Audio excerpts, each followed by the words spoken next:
ஒரு பசுமையான பெரிய காட்டில் ஒரு கரடி வாழ்ந்தான். அவனுடைய பெயர் கண்ணன் கரடி.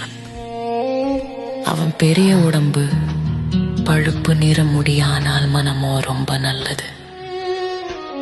கண்ணனுக்கு ஒரு விஷயம் ரொம்ப பிடிக்க இனிப்பு, பழம், தேன் எல்லாமே அவனுக்கு ரொம்ப பிடித்தது. அவன் தினமும் தேன் கூட்டை பார்த்து சொல்வான், ஆஹா என்ன வாசனை, கொஞ்சம் ருசிக்கலாமா? ஆனா தேனீக்கள் அவனை பார்த்தாலே சத்தமாக சிரித்து பஸ் பஸ் என்று விரட்டும். கரடியும் சிரித்துக் கொண்டே ஓடிவிடும். ஒரு நாள் கண்ணன் ஒரு பெரிய மரத்தின் கீழ் அமர்ந்து சிந்தித்துக் கொண்டிருந்தான். நான் நல்லவன்தான், ஆனா ஏன் தேனீக்கள் எல்லாரும் என்ன பார்த்து பயப்படுறாங்க?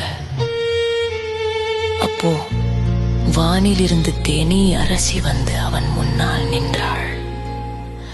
அவள் சிறிய சிறகுகளுடன் தங்க நிற ஒளியில் பிரகாசித்தாள். அவள் கேட்டாள், கரடியே, நீ எங்கள் தேன் கூட்டுக்கு தினமும் வருவது ஏன்? கரடி மெதுவாக சொன்னான், எனக்கு சற்று தேன் சாப்பிட ஆசைதான் அம்மா.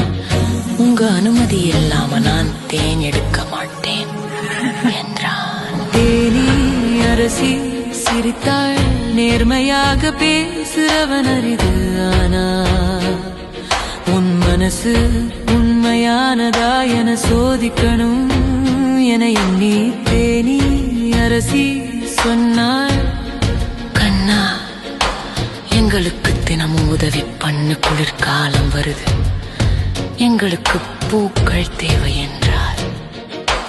கரடி ஒவ்வொரு நாளும் வேறு வேறு வேலை செய்தான். பூக்களை பாதுகாப்பது, பூவிற்கு தண்ணீர் கொண்டு வருவது, தேனீக்கள் வேலை செய்யும் போது அவற்றை கவனிப்பது. அவன் எதையும் சோம்பேறியாக செய்யவில்லை, தினமும் பாடி பாடி வேலை செய்தான். ஒரு இரவு பெரிய புயல் வந்தது, காற்று சத்தமாக வீசியது, மரங்கள் ஆடியது, மின்னல் மின்னியது. அந்த காற்றின் வேகத்தில் தேன் கூடு குலுங்கத் தொடங்கியது. தேனீக்கள் பயந்தன.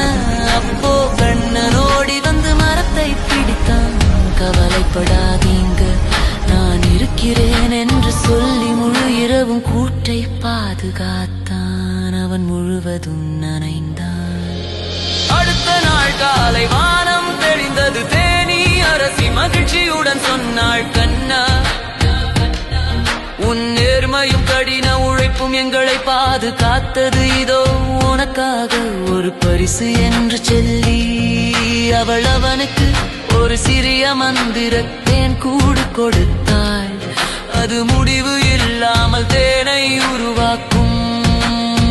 கரடி ஆச்சரியம் அடைந்தான். இது உண்மையா என கேட்டான். அவள் சொன்னாள், நேர்மைக்கு எப்போதும் பலன் கிடைக்கும்.